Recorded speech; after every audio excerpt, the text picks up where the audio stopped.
안녕하세요. 2021년 경기세계도자 비엔날레에 오신 걸 환영합니다. 저는 이화여자대학교 김지혜 교수입니다. 오늘 제가 여러분께 들을 이야기는 도예 교육에 관련된 이야기입니다.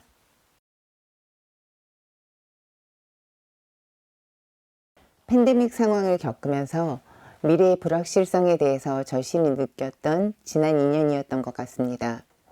준비도 없이 시작된 비대면 수업과 재난 상황에서의 대면 수업에 대한 요구를 보면서 우리가 학생들에게 가르치는 것이 실기 능력 강화를 위한 테크닉 교육이 전부인지, 대학에서 학생들에게 제공해 줄 수 있는 최선이 과연 실기실만인지에 대해서 많은 고민이 있었습니다. 우리나라 대학 교육은 60년대부터 시작되었으니 60년 정도의 역사를 지니고 있습니다. 대학 교육은 그 초창기부터 전통 도자와의 거리두기도 있었고 예술과 디자인의 경계에서 타자화된 정체성을 지키기 위해 고군분투하기도 하였습니다. 그러나 지금은 예술, 공예, 디자인이라는 장르적 개념이 해체되고 교수진들도 세대 교체를 이루면서 대학의 도예 교육은 많이 변화하였고 지금도 여전히 변화하고 있는 중입니다. 제가 전반적으로 도예 교육에 대해서 느끼는 것은 특정 장르에 한정되지 않고 다양한 방향성을 제시하는 그런 교육이 필요하지 않을까 하는 것입니다. 동시대의 예술 현장은 다변화되어 있습니다. 근래 작가들은 어느 한 장르의 작업만을 하는 것도 아니고 여러 장르와 매체가 서로 융합되고 통합되는 경향을 보이고 있습니다. 또한 우리가 지금까지 생각해왔던 전통적인 예술의 형태가 아닌 다양한 방식으로도 예술은 사회에 존재합니다.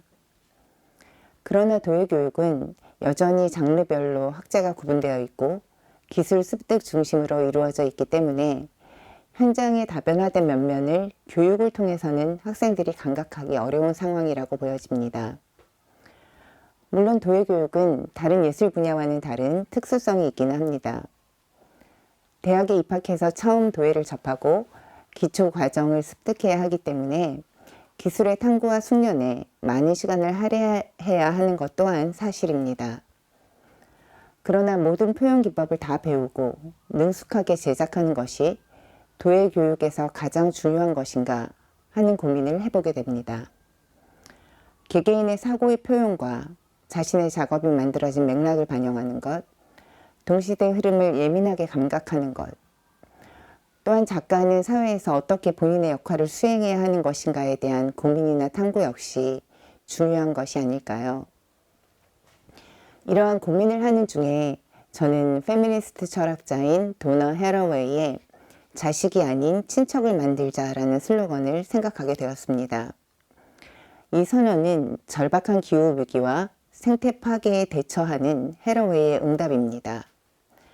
망가지고 상처 입은 지구와 모든 인간, 비인간 거주자들과 맺는 관계를 바꾸어서, 그러니까 인간 중심적이 아니라 인간과 비인간의 경계를 확장하여 공생하자는 제안입니다. 여기서 친척은 기존의 혈통 개념과는 달리 인간종만이 아닌 다른 생물종, 무기질에게까지 친족의 범위가 확장됩니다. 물론 친척이 된다는 것은 아무런 갈등 없는 이상적인 관계이거나 아름답기만 한 것은 아닙니다. 문제가 되는 관계 속으로 진입하는 일이기 때문이죠. 그러나 문제투성이인 세계에서 필요한 것은 복잡하게 얽힌 문제를 대면하고 즉각적인 응답을 하는 것, 즉 트러블과 함께 살아가기라고 해러웨이는 정의하고 있습니다. 그리고 그 구체적인 방법으로 자식이 아니라 친척을 만들자고 제안합니다. 저는 이러한 해러웨이의 제안을 도예 교육의 문제에 접목해보면 어떨까라는 생각을 하게 되었습니다. 그래서 자식이 아닌 친척을 만들 수 있는 도예 교육의 4가지 방향을 한번 생각해 보았습니다. 첫 번째는 사이 영역으로서의 도예를 바라보자는 것입니다. 타 장르와 타 학문과의 친척 만들기가 될 수 있을 텐데요. 2017년 도자 비엔날레 학술 행사의 일환으로 열린 한국 도예교육 학술 세미나를 비롯해서 다른 매체에서도 이 부분은 제가 몇 차례 언급한 바가 있습니다. 사이 영역으로 도예를 사고한다는 것은 전통적인 개념으로 도예를 바라보거나 예술이나 공예, 디자인의 장르적 구분이 아닌 시각문화라는 커다란 틀 안에서 도예를 바라보는 것입니다. 이러한 시각에서 도예를 교육하는 방법으로는 물질로서의 도예에 대한 교육과 개념으로서의 도예에 대한 교육이 있을 것입니다. 물질로서의 도예란 결국 물질성에 대한 탐구가 될 텐데요. 점토나 유약, 불 그런 등의 물질에 대한 실험적인 연구와 더불어서 실험적 연구만이 아니라 물질에 대한 개념적 탐구를 같이 진행을 하고 작업으로 형상화시키는 것입니다. 또한 개념으로서의 도예란 매체 자체가 개념이 되는 것으로 도자 매체가 지니고 있는 역사성 혹은 도자 매체를 둘러싼 담론 등을 개념으로 사용하는 것입니다. 도예는 어느 문화권에서나 가장 오랜 역사를 지닌 매체이고 또한 누구나가 어릴 때부터 한 번쯤은 접해왔던 흙놀이를 하면서 가지고 놀았던 그런 매체이기 때문에 풍부한 문화적인 어휘를 갖고 있습니다. 이러한 개념을 잘 활용한다면 전통적인 도예에 대한 개념을 넘어서 동시대 패러다임 안에서 도예에 대해 사유할 수 있게 될 것이고 예술 디자인뿐만 아니라 다양한 학문과도 친척을 만들면서 도예의 영역이 무한히 확장될 수 있을 것입니다. 두 번째는 통합적 수업이라고 제목을 붙여봤는데요. 이론과 실기의 친척 만들기라고 볼 수 있습니다. 좋은 작품을 만들기 위해서는 작품 제작은 그 전후의 과정과 분절될 수 없습니다. 그러나 현재 도예과의 대다수의 수업은 작품 제작만을 중심으로 이루어진다고 보여집니다. 단순히 작품 제작만이 아닌 제작 과정을 유기적으로 연결시키고 작품을 제작하는 논리를 설득력 있게 제시하는 것, 작품이 사회적으로 어떤 의미와 가치를 가지고 있는지를 제시하는 그런 교육이 필요하다고 생각됩니다. 예를 들면 실기만이 아니라 작품 제작 전의 리서치 단계와 또 작품 제작 후에 전시 기획과 전시를 함께 경험할 수 있는 그런 통합적 수업이 필요하다고 여겨집니다. 이를 위해서는 먼저 전공 실기의 심화만이 아니라 작품이 담아야 할 문제의식, 재현해야 할 미학적 특성, 작품이 어떤 사회 문화적 가치가 있는지를 함께 연구하는 이론적 연구가 필요합니다. 또한 기획, 유통 등의 실용적인 이론 연구도 함께 필요합니다. 이와 같이 이론과 실기가 분리되지 않고 통합된 그런 교육이 필요하다고 생각됩니다. 세 번째 친척을 만들 수 있는 방법은 다변화된 진로 방향성을 제시하는 것입니다.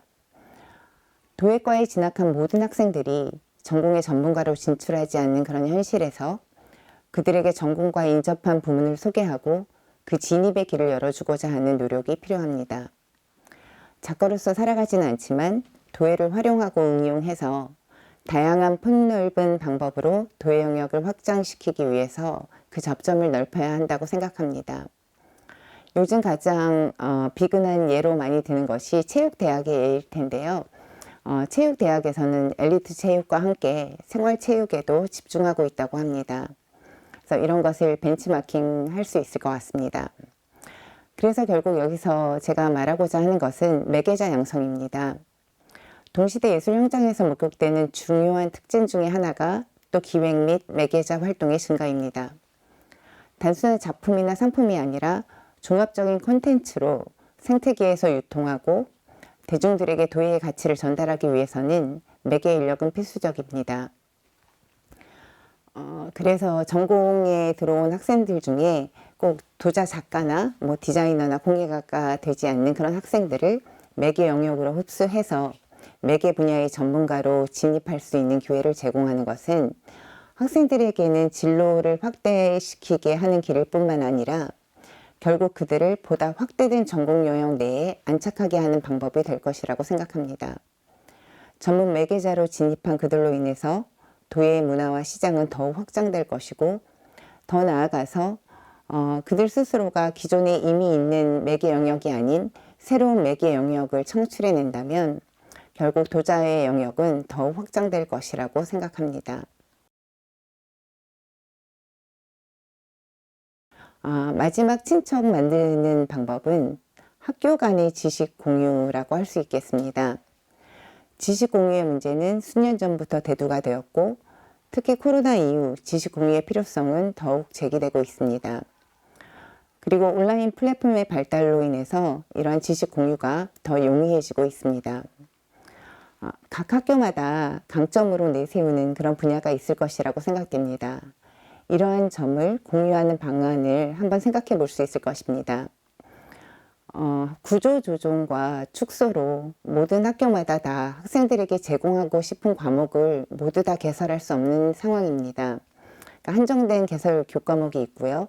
또 필요한 세부 과목들을 가르칠 교원이 충분하지도 않기 때문에 이러한 현실적인 문제가 대학 간의 협력과 연대로 개선될 수 있지 않을까 조심스럽게 기대해 봅니다.